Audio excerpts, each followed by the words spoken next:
rin makapaniwala na ikaw, nanay, ay lumisan.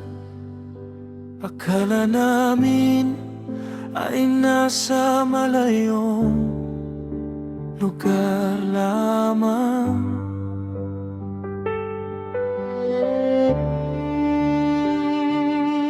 Sinasanay ang sarili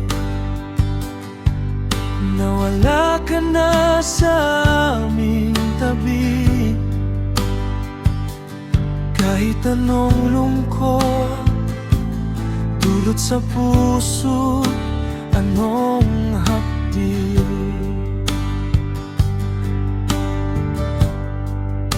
kung nasaan ka man, nanay, ngayon dalangin ay katahimikan at kapayapaan.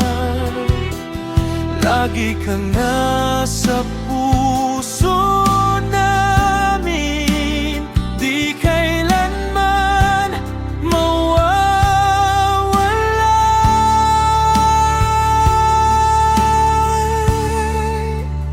Nanay namin, isang taon